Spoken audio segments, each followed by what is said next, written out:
Hello, everybody. Once more, I am back to talk to you about America. Yeah, that something you've probably already observed.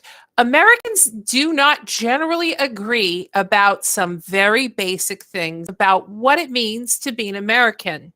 Not everyone agrees, and they never have. They literally never have, and I'm going to demonstrate that to you in a second. Um, and what is America for? And that's a strange question, but what is the thing that America should do or be good for or good at or good in? Or should America simply be good? We don't agree on that. And we never have. I know that today feels like there is a lot of conflict, and I bet you have parents and parents who said probably true for part of the history. But what would be fair to say instead would be that we have always agreed and rather, we have always disagreed, and we have had trouble knowing what others were thinking around us. I want to read to you, as proof of what I've just told you, that Americans have never quite agreed on what it means to be an American. I want to show you two of the very, very earliest documents of America. Ask them to so you can see them yourself. They are both very short. The first I want to read to you is one that I hope perhaps a good American history teacher has shared with you around Thanksgiving sometime during your high school, junior high school, or even elementary school. And that's called the Mayflower Compact. I want to emphasize that America was, to the Europeans who landed here, an unknown continent. We might as well talk about something as wild and as dangerous as going to the moon and colonizing it. They kind of knew had been some report like at all. And the Pilgrims, the Puritans who arrived here on the Mayflower, when they landed at Plymouth Rock, they wrote the really moving document. Remember that they had basically gotten kicked out of England for refusing to participate in the Church of, which is now called religion, they saw as inherently corrupt. They disagreed with other Christians about what it meant to be Christian, and they wanted the strictest possible interpretation of what that meant. For instance, they were against buttons. They found them a sign of pride. They were against dancing. They believed that you should go to a church meeting every Sunday, but that ultimately you should work because to work is to pray was a commonly held belief. They were not fun-loving. Ricky, I was channeling out in USA before, would not have gotten along well with the Puritans. Doc arrive here, have no idea what it was going to be like. Indeed, who could have told them? None of us could have. This is what they write. The Mayflower Compact. In the name of God, amen. We whose names are underwritten, the loyal subjects of our dread sovereign Lord King James, by the grace of God, of Great Britain, France, and Ireland, King, defender of the faith, etc., having undertaken for the glory of God and the advancement of the faith and the honor of our king and country, a voyage to the first colony in the northern part of Virginia, by which they meant Massachusetts, do by these presents solemnly and mutually in the presence of God and one another covenant and combine ourselves together into a civil body politic for our better ordering and preservation and furtherance of the ends aforesaid, and by virtue hereof do enact, constitute, and frame such just and equal laws, ordinances, acts, constitutions, and officers from time to time as shall be thought most meet and convenient for the general good of the colony, unto which we promise all due submission and obedience, in witness whereof we have here reign of our sovereign Lord King James of England, France, and Ireland, the 18th of Scotland, the 54th Anno Domini 1620. So they decide to create a body politic, to be a group of people that work together. They're not just people who are going to scatter to the four winds, and they're going to create for the better ordering and preservations and the advancement of the Christian faith and the glory of God and honor of king and country, to plant this colony. And they promise submission and obedience.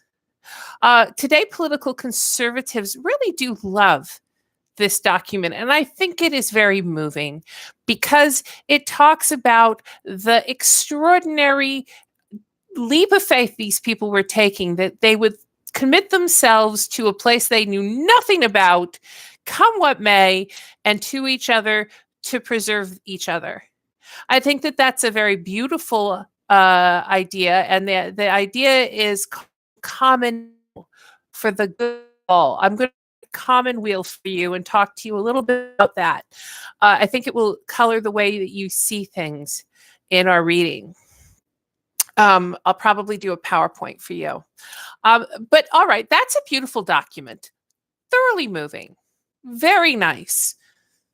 USA #1, go Puritans. No, even Bobby would have gotten in trouble in New England. They had really strict rules. But here is another document, and it is even older than the Mayflower Compact. It is the thing that was written in the ship's log, meaning basically the ship's diary by Columbus after he landed on the island of Hispaniola and met the native Taino people that lived there peacefully and greeted him peacefully. He and his fellow travelers. And so this is the first actual day of Europe meeting this continent and its people, October 12th, 1492. This is what Columbus wrote, translated from the Spanish, referring to the Taino people. They brought us parrots and balls of cotton and spears. They were well built with good bodies and handsome features. They do not bear arms and do not know them, for I showed them a sword. They took it by the end and cut themselves out of ignorance. They have no iron. Their spears are made of cane. One, not America #1, #1 day in America. There is a plan to commit, because in their kindness, they welcomed them. And in a state of technologically inferior weaponry, they were unable to defend themselves when they understood the true intention of the Spanish colonists. This is something for us to consider. And it is the central problem of both American literature and America. On one hand, people threw themselves into a leap of faith of extraordinary invention in America. We are completely willing to be original, to not be basic, to not be same old. We are brave in this compared to other peoples. We also do care more any other, one or the other, as a group. And some people in this class don't believe in God. I'm really not talking about faith. We take risks in America. Brave also have a dark side to our culture that began literally on day one. There is part of what makes us American, which is innovative and brave and and full of devotion.